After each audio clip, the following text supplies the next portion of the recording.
मित्रांनो, स्वागत आहे तुमचं राखी सोनली चॅनलवर। आज मी माझी प्रेग्नन्सी जर्नी शेअर करणार आहे। मला पहिला मुलगा आहे, 2022 ऑगस्टमध्ये झालेला आहे तो, आणि आता तो 3 वर्षाचा होणार आहे पुढच्या महिन्यामध्ये। तर मी माझे प्रेग्नन्सीची जर्नी तुम्हाला सांगणार आहे। प्रेग्नन्सी मध्ये दुसऱ्या प्रेग्नन्सीपेक्षा पहिल्या प्रेग्नन्सीमध्ये जास्त एक्साइटमेंट असते, कारण सर्व गोष्टी नवीन असतात, सर्व गोष्टी आपल्याला माहिती नसतात, नवीन गोष्टी शिकायला मिळतात आणि कोणत्याही गोष्टी आपण शिकण्यासाठी सर्च करतो, इकडून तिकडून नवीन नवीन माहिती आपल्याला मोठे लोक सांगतात, असं करायचं तसं करायचं। तर मी या सर्व गोष्टी शिकून तुम्हाला मी माझा अनुभव शेअर करणार आहे। तर चला व्हिडिओला सुरुवात करूया। तर माझी पहिली डिलिव्हरी नॉर्मल झालेली आहे की शिजर झालेली आहे हे पण मी तुम्हाला सांगणार आहे।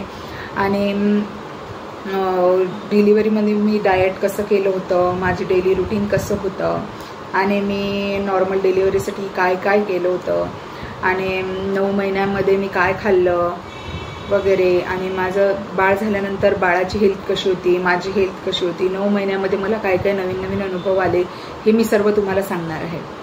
तर चला, तर सर्वात अगोदर मी माझं डेली रुटीन तुम्हाला शेअर करते। मी सकाळी 7ला उठून सकाळी उठल्यानंतर रात्री भिजू घातलेले ड्रायफ्रूट्स मी खात होती। त्याच्यामध्ये अक्रोड, अंजीर, बदाम आणि काळे मनुके हे ड्रायफ्रूट्स मी घ्यायची, रात्री भिजू घालायची आणि सकाळी उठल्यानंतर मी सर्वात अगोदर ते खायची। मग ड्रायफ्रूट्स खाणं झाल्यानंतर मी सकाळी अर्धा ते पाऊण तास एक्सरसाइज करायची, व्यायाम करायची, योगा करायची, आणि ते झाल्यानंतर मग फ्रेश व्हायची। फ्रेश झाल्यानंतर मी 9 वाजता नाश्ता करायची। नाश्त्यामध्ये मी आपलं ओट्स वगैरे जे हेल्दी असतं, म्हणजे तुम्हाला जे आवडते ते घेऊ शकता, पण हेल्दीवर जास्त फोकस करायची। ओट्स, आणखी उपमा, व्हेजिटेबल मिक्स करून असं काही मी घ्यायची। आणि मग दुपारी 12 ते 1च्या दरम्यान मी जेवण करायची। त्याच्यामध्ये भात, वरण, सलाद, भाजी, पोळी हे असायचं, आणि 12 ते 1च्या दरम्यान मी ते घ्यायची। आणि संध्याकाळी 4 ते 5 मध्ये मी फ्रुट्स खायची। मग जे अवेलेबल असलं फ्रुट्स ते मी खायची। आणि संध्याकाळचं जेवण मी 7 ते 8च्या दरम्यान करायची। मग संध्याकाळच्या जेवणामध्ये जे आपल्या घरी अवेलेबल असलं ते चालेल, कारण सर्वांना जे करायचे मी हेल्दीवरच फोकस करायची स्वयंपाक करायला, आणि ते सर्व खायचे आणि मी पण खायची। आणि जेवण झाल्यानंतर मग 9 वाजता मी वॉकला जायची, 30 मिनिट मी वॉक करायची, आणि मग 10 वाजता दूधमध्ये डॉक्टरनी जे मला प्रोटीन पावडर वगैरे दिलं होतं ते मी घ्यायची दुधामध्ये, आणि 10 वाजता मी झोपायची। आणि डिलिव्हरी नंतर माझ्या बाळाची हेल्थ कशी होती आणि माझे प्रेग्नन्सीमध्ये काय अनुभव आले मला, मी ते आता शेअर करते तुम्हाला।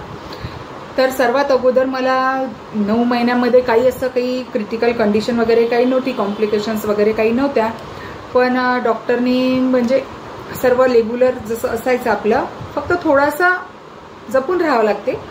आणि डॉक्टरनी मला सर्व रेग्युलर मेडिसिन्स, प्रोटीन वगैरे दिलं होतं।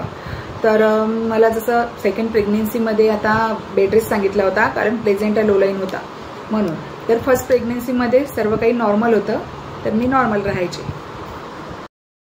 मी व्यायाम 3ऱ्या महिन्यापासून सुरू केला होता, कारण 3 महिने आपल्याला खूप नाजूक परिस्थिती असते बाळाची आणि आईची, तर मग 3 महिने आपल्याला खूप जपावं लागते।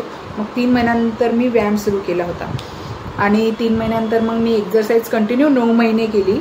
आणि तुम्हाला जर एक्सरसाइजचा व्हिडिओ पाहायचा असेल तर मी शेअर केलेला आहे, तुम्ही पाहू शकता तो व्हिडिओ, आणि ते तसा पाहून तुम्ही योगा करू शकता। मी तुम्हाला ते व्हिडिओची लिंक डिस्क्रिप्शनमध्ये शेअर करते, तुम्ही त्या लिंकवर जाऊन व्हिडिओ पाहू शकता। आणि डेली मग मी याच्यामध्ये भगवद्गीता ऐकायची, यूट्यूबवर लावायची, कारण माझं बसणं जास्त वेळ व्हायचं नाही, म्हणून मग मला ऐकून लवकर समजतं। लक्षात बसतं माझ्या गोष्टी. तर म्हणून मग मी ऐकायची, यूट्यूबवर लावायची आणि भगवद्गीता ऐकायची आणि गर्भसंस्कारचे श्लोक म्हणायची. श्लोक पण तुम्हाला जर पाहायचा असेल किंवा ऐकायचा असेल तर मी तो पण व्हिडिओ शेअर केलेला आहे गर्भसंस्कार मनशांतीसाठी. तर ते व्हिडिओ तुम्ही पाहू शकता. तो पण व्हिडिओची लिंक मी डिस्क्रिप्शनमध्ये देईन. ओके. आणि त्याच्यानंतर मी मग 5व्या-6व्या महिन्यामध्ये माझं ॲनिमलिस्ट स्कॅन झालं. तर त्याच्यामध्ये बेबी नॉर्मल होता.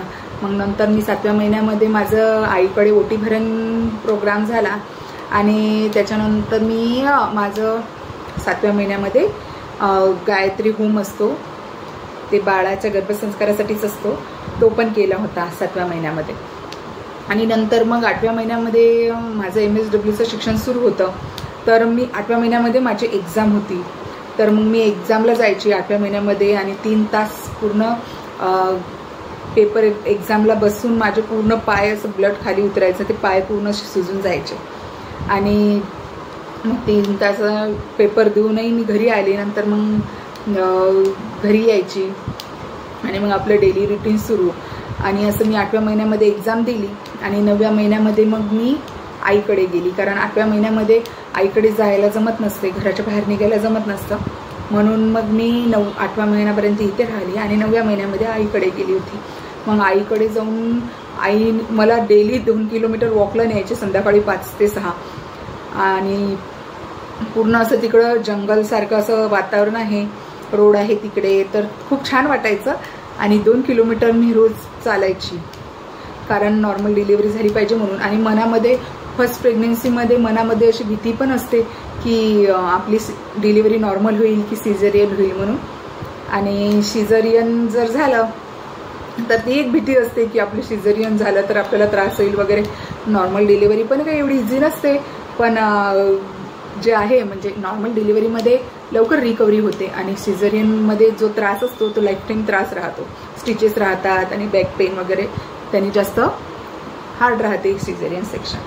म्हणून मला नॉर्मलचीच इच्छा होती. तर मी 9 महिने पूर्ण नॉर्मलचीच तयारी केली आणि नॉर्मलच माझा माइंडसेट बनवला होता मी की मला नॉर्मलच करायची आहे. आणि ते पूर्ण म्हणजे जसं आपण विचार करतो तसे आपली बॉडी रिॲक्शन देते, हे मला समजलं त्या गोष्टीबद्दल. आणि मग नंतर माझं पूर्ण 9 महिने झाल्यानंतर पूर्ण माझे जे 9 महिने झाल्यानंतर पूर्ण 9व्या महिन्यात खूप त्रास होतो. असं वाटते कधी डिलिव्हरी होते आणि मी कधी फ्री होते. आणि एक्साइटमेंट असते बाळाला पाहायची. तर माझं म्हणजे 9 महिने पूर्ण झाले आणि 4 दिवस वर झाले होते. तर मला मॅडमनी 2 तारखेला ॲडमिट व्हायला सांगितलं होतं. माझ्या मुली 2 तारखेला ॲडमिट व्हायला सांगितलं आणि मला लेबर पेन 29 तारखेला स्टार्ट झाली. मी देवाला हीच प्रार्थना करायची की मला लेबर पेन होऊ दे, कारण मला सिझेरियनचीच भीती वाटायची. तर मला 29 तारखेला लेबर पेन सुरू झाले आणि म्हणजे 6:30ला मला फर्स्ट पेन आला आणि नंतर मग 7:15 पर्यंत आम्ही हॉस्पिटलमध्ये पोहोचलो. मग डॉक्टरनी चेकअप केलं 7:30ला आणि सांगितलं की तुझी नॉर्मल डिलिव्हरी होती म्हणून. मनाला एवढी शांती वाटली आणि एवढं हे वाटलं की नाही आता होते, थोडासा त्रास सहन करावा लागेल. आणि जास्त त्रास झाला नाही देवाच्या कृपेने, कारण मी माझं बॉडी अगोदरच प्रिपेअर करून ठेवली होती त्यासाठी. कारण एक्झरसाइज वगैरे आणि मला खूप मदत झाली. आणि माझे 2 तासामध्ये डॉक्टरकडे गेल्यानंतर 2 तासामध्ये माझी डिलिव्हरी झाली.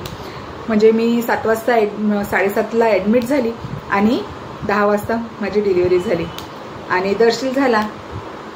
आणि जो पेन आहे तो बाळाला पाहिल्यानंतर सर्व गायब होऊन जातं. महत्त्वाचं म्हणजे आपल्याला अगोदरच भीती वाटते की एवढा पेन होईल, असं होईल तसं होईल, पण बाळ झाल्यानंतर सर्व पेन गायब होऊन जातो. त्या आनंदापुढे तो पेन काहीच वाटत नाही. 700 ग्राम म्हणजे 3.25-4 किलो वेट होतं बाळाचं. आणि नॉर्मलची शक्यता यासाठी पण नव्हती, कारण माझं वेट याच्या प्रेग्नेन्सीमध्ये 35 किलो वेट वाढलं होतं माझं. आणि मला बीपीचा प्रॉब्लेम होता आणि बाळाच्या गळ्यामध्ये नाळ होती, एक लेअर होती नाळीची आणि बाळाचं वजन पण जास्त होतं. तर म्हणजे डॉक्टरनी जास्तीत जास्त चान्सेस सिझरचेच सांगितले होते, पण ते देवानी पाहिलं आणि माझी नॉर्मल डिलिव्हरी झाली.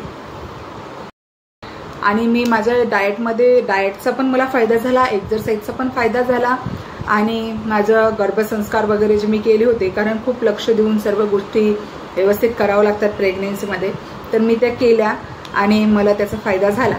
तर तुम्हाला डाएट जर पाहायचं असेल, डेली डाएट काय घ्यायचं काय नाही, काय हेल्दी असतं काय नाही, तर मी तो व्हिडिओ पण शेअर केलेला आहे. मी डिस्क्रिप्शनमध्ये तुम्हाला लिंक शेअर करते, एक्सरसाइजची पण लिंक शेअर करते आणि गर्भसंस्कारला मी जो मंत्र म्हटलेला आहे त्याची पण लिंक शेअर करते. तुम्ही तो व्हिडिओ पाहासाल आणि तुम्हाला जर चांगला वाटला तर तुम्ही तुमच्या डेली लाईफमध्ये ते यूज करू शकता. थँक्यू. आणि तुम्ही जर चॅनलला सबस्क्राईब नसेल केलं तर चॅनलला सबस्क्राईब करून घ्या, व्हिडिओला लाईक करा आणि शेअर करायला विसरू नका. धन्यवाद.